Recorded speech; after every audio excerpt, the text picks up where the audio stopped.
فیصل وڑائچ صاحب کے ساتھ بھی آپ کی بڑے محبتیں چلتی ہیں، تو کیا سمجھتے ہیں کہ انہوں نے جو آپ کو ایک آفر آئی آپ کو آسٹریلیا سے کہ ہم مناظرہ کروانا چاہتے ہیں آپ کا مباحثہ، تو کیا آپ اس کے اوپر بھی کچھ آگے کوئی ورکنگ چل رہی ہے یا ان کے ساتھ آپ کے کیا مین چیزیں کو سمجھتے ہیں آپ کے آپ کانفلکٹ میں آ جاتے ہیں؟ دیکھیں جیسے آپ نے کہا نا کہ انجینئر صاحب کے ساتھ بیٹھ کے بات کریں، میں نے کہا جی مجھے کوئی ایشو نہیں ہے، ایسے ہی آفرز آتی ہیں، بس آپ کو کہہ دیتا ہوں مجھے کوئی ایشو نہیں ہے. وہ آسٹریلیا سے ایک صاحب ہیں، بھائی ہیں، انہوں نے کہا، میں نے کہا جی بالکل مجھے آم اویلیبل. ان کے ساتھ مسئلہ کس بیس پہ ہے فیصل وڑائچ صاحب؟ ایتھیزم والے ٹاپکس پر یا اور نہیں ایتھیزم تو بڑی اسٹرانگ، آپ کسی آدمی کو ایتھیسٹ کیسے کہہ سکتے ہیں بغیر پھر ان پہ کس لحاظ سے، کیونکہ یہ بھی بات ان کے والے سے کی جاتی ہے.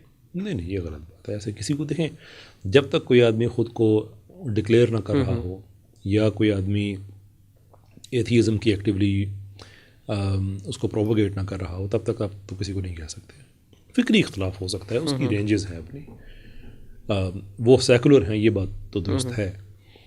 تو میرا جو ان سے اختلاف ہے وہ اس بیس 2-3 چیزوں پہ. ایک تو ایوولوشن کے حوالے سے انہوں نے بہت لوگوں کو مس لیڈ کیا ہے، بہت ہی غلط انفارمیشن دی ہے، وہ اس پہ بات کی جا سکتی ہے. دوسرے، انہوں نے جو سیکولرزم کو ایک بڑے اچھے پیکج کے طور پہ پریزرو کیا ہے کہ پہلے مذہبی جنگیں ہوتی تھی، پھر سیکولرزم آیا اور ختم. None of that is true. Actually secular age میں جتنا انسانیت کا خون بہا ہے کسی اور ایج میں نہیں بہا. سیکولرز نے جتنا انسانوں کا قتل و خون کیا ہے کسی اور نے نہیں کیا. اس پہ بات کی جا سکتی ہے. تیسرے، جو انہوں نے ابھی جو پروگرام اپنا بنایا تھا، ایک یوٹیوب ویڈیو تھا ان کا ایگزسٹنس آف گاڈ پہ، اس پہ جو آرگومنٹس انہوں نے دیے تھے seriously flawed arguments, seriously flawed. تو ان میں سے کسی ایک چیز پہ وہ بات کرنا چاہیں، جو صاحب کرانا چاہتے ہیں وہ ان میں سے کسی ایک چیز پہ کہیں تو شور. باقی دیکھیں میں سمجھتا ہوں کہ یہ اچھی بات ہے، 2 طرح سے اچھی بات ہے. ایک تو یہ ہے کہ پاکستان میں پاپولیشن کے پاس حق ہونا چاہیے کہ ان کے پاس دونوں طرح کی انفارمیشن رہے. دوسرے، بجائے اس کے کہ آپ ایک دوسرے کے بارے میں بہت غلط باتیں کہہ کے، اور اس طبقے کی تو میں ویسے بھی اس لیے عزت کرتا ہوں کہ they are open in their views, which in turn interestingly also explains کہ میں انجینئر کی عزت کیوں نہیں کرتا، because he is not open about what he is. وہ داڑھی پگڑی والا ہے. یہ کلیئر ہے کہ ہم سیکولر ہیں. تو خیر سوری، یہ ایک ضمنی تبصرہ تھا. تو آئی رسپیکٹ دا ویوز کہ وہ ان کا ایک ڈفرینٹ ویو ہے، اور معاشرے میں ایسے ہی ایک سوچ میں وسعت پیدا ہوتی ہے، برداشت پیدا ہوتی ہے کہ لوگ ایک دوسرے سے ڈس ایگری کریں. And there are good people like that. In fact let me mention, ایک بڑے اچھے ہمارے سیکولر مائنڈیڈ دوست ہیں، عظیم بٹ صاحب. ویری نائس مین، دلیر آدمی ہیں، کھل کے اپنے ویوز کا اظہار کرتے ہیں. ہمیشہ ان سے اچھے نوٹ پہ بات ہوتی ہے، جوکتیں بھی کر دیتے ہیں، کچھ ہم بھی کر دیتے ہیں. کہ if you can achieve a Pakistan جہاں پہ چائے کی پیالی پہ بیٹھ کے آپ ایک دوسرے سے کھل کے اختلاف کریں اور اچھے طریقے سے کریں، اینڈ میں ہاتھ ملا کے اپنے اپنے گھروں میں جائیں، اگلے دن آئیں، اگلے ہفتے آئیں، پھر کریں. دیر از اے sort of Pakistan looking for. اس کا جو طریقہ کار ہے وہ یہی ہے پھر لیکن یہ چیز ہمیں بہت کم نظر آتی ہے. آئی ڈیفینیٹلی ہوپ کہ ہم اسے اچیو کر سکیں. دیکھیں پاکستان میں جتنی بھی میری ڈبیٹس ہوئی ہیں، میری ان میں سے اکثریت کے ساتھ اچھا ہی تعلق ہے، برا نہیں ہے. انجینئر صاحب کے علاوہ ان سے ڈبیٹ نہیں ہوئی ہے نا. پوڈ کاسٹ تھی اور میں نے اچھے نوٹ پہ ختم کر کے آیا تھا. وہ تو جب انہوں نے اگلے دن پھر جب کارل مارکس سے گن گانے شروع کیے، then I had to respond, because میں ان کو بتا کے آیا تھا کہ پاکستان میں مارکسسٹ لوگ ایتھیزم پھیلا رہے ہیں. آپ کیوں بچوں کو اس نظریے کی طرف پش کر رہے ہیں جو لوگوں سے دین چھین رہے ہیں. اس کے بعد پھر جب انہوں نے تعریفیں شروع کی تو then I had to respond. Apart from that, آپ فرمود عالم صاحب کو دیکھ لیں، ان کے ساتھ ڈبیٹ ہوئی، بڑی 2 ڈبیٹس ہوئی، بڑی اچھی ہوئیں. ڈاکٹر ایوان کے ساتھ ہوئی، محروب معیز ایوان کے ساتھ. اگرچہ we are not on talking terms, but there is no bad blood between us at all, at least not from my side. کبھی میں نے کوئی اس طرح کی کوئی چیز نہیں ہے. اور جو میری ڈبیٹس ہوتی ہیں، it's always a good exercise, ایک اچھی ایک فکری ایکسرسائز ہوتی ہے. I think that's it needs to happen in Pakistan. آخری سوال، بالکل جو پاکستان میں توہین رسالت کا قانون ہے 295C، اس کے حوالے سے آج کل چیزیں یہ چل رہی ہیں کہ سپورٹ میں جا رہی ہیں کہ اس میں ترمیم کی ضرورت ہے، اور اس میں جو ایک اہم پوائنٹ وہ یہ تھا کہ ہم نے دیکھا ہے کہ 295C یا اس سے ریلیونٹ جو سیکشنز ہیں وہ ہمارے مذہبی لوگوں پہ بھی لگتی ہیں، جس کے اندر ہمارے مختلف علماء کرام بھی آتے ہیں. ابھی حال ہی میں انجینئر محمد علی مرزا پر بھی جو ہے وہ 295C لگی.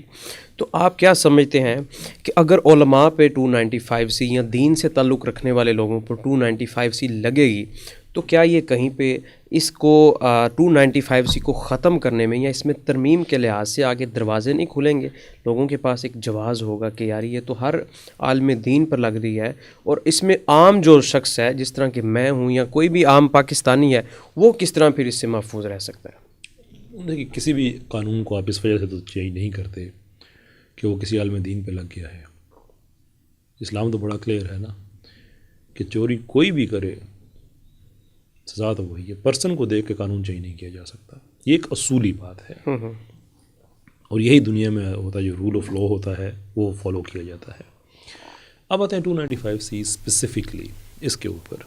دیکھیں، میں نے پاکستان میں بہت سے علماء کے ساتھ بات کی ہے، اداروں سے بات کی ہے، ابھی بھی ہم لیٹرز بھیج رہے ہیں آگے پیچھے، کہ ہم یہ سمجھتے ہیں کہ 295C ایک بیسک رائٹ نہیں ہونا چاہیے کہ کوئی بھی آدمی کسی پہ جا کے لگا دے.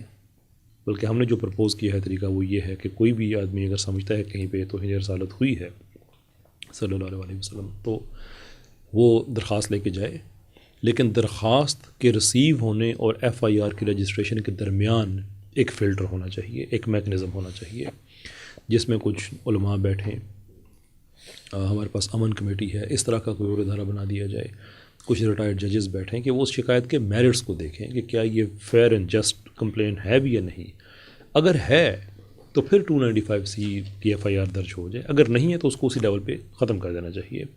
یہ جو طریقہ کار ہے کہ کوئی بھی آدمی کسی کے اوپر 295C لگانا شروع کر دے، اس سے اس قانون کی سینکٹیٹی پہ بھی فرق آتا ہے اور مس یوز بھی ہوتا ہے، اس میں کوئی شک نہیں ہے. تو ابھی تک تو جو پاکستان سے ہمیں رسپانس ملا ہے وہ الحمدللہ بڑا ٹریمنڈس ہے. جو ریلیجس حلقے ہیں ان کی طرف سے بہت انکریجنگ ہے کہ یہ بڑا اچھا طریقہ ہے. اب ہماری کوشش یہ ہے کہ اس کو ہم لیجسلیٹ کرا سکیں اس طرح سے، یعنی کہ اس کے اندر یہ امینڈمنٹ آ جائے جو پروسیجر ہے اس کا، not the legislation itself, اس کا جو پروسیجرل آسپیکٹ ہے کہ درخواست کوئی بھی دے دے لیکن درخواست سے FIR کے درمیان ایک فلٹر ضرور ہونا چاہیے. ٹھیک ہے. فلسطین کی جو صورتحال ہے، 11 نکات ٹرمپ صاحب کے جو آئے اس کے بعد کی صورتحال، اور ہمارے ملک میں جس طرح فلسطین کے حق میں بظاہر TLP نکلی تو ان کو جو ایک آپریشن کا سامنا ہوا، اور آپ تو ان کا کوئی عطا پتہ بھی نہیں لگ رہا کہ وہ کدھر ہیں. اس کے اوپر آپ کیا سمجھتے ہیں؟ I don't think there is much to say on that. سارے باتیں تو میں کہہ چکا ہوں کہ اس پہ ویڈیوز وغیرہ میرے موجود ہیں کہ TLP جو پریسیڈنس رکھا گیا ہے یہ ٹھیک نہیں ہے. اس طرح سے پولیٹیکل ڈس ایگریمنٹس کی بیس پہ آپ اگر ایک پریسیڈنٹ کریٹ کر دیتے ہیں تو کل یہ کسی بھی پولیٹیکل پارٹی تک جائے گا، یہ آگ سب گھروں تک پہنچے گی. یہ زیادتی ہے، یہ نہیں ہونا چاہیے تھا. دوسری بات کہ TLP کے لوگوں، اگر ان میں کبھی میری ان سے کبھی ملاقات تو نہیں ہوئی لیکن اگر ہوتی تو میں ان کو یہی مشورہ دیتا کہ اس سٹیج پہ آپ ایجیٹیشن نہ کریں، کہ جب حالات اتنے عرصے کا قتل و خون وہاں پہ ہو رہا ہے، شہادتیں ہو رہی ہیں، وہ رکنے پہ آیا ہے، which was the situation at that time. تو اس صورتحال میں اس طرح کی ایجیٹیشن کرنا نہ کرنا زیادہ بہتر ہے بجائے اس کے کرنے کے، کہ حکمت بھی ہوتی ہے نا ایک.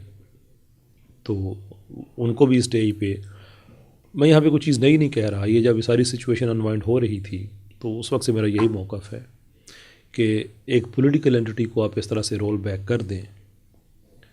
جو چیزوں کو آپ نے جواز بنایا ہے یہ کل کسی بھی پارٹی کے ساتھ ہو سکتا ہے، اور آج جو پارٹیاں کر رہی ہیں دے ڈونٹ ریئلائز کہ the sort of problems they are creating for themselves in future.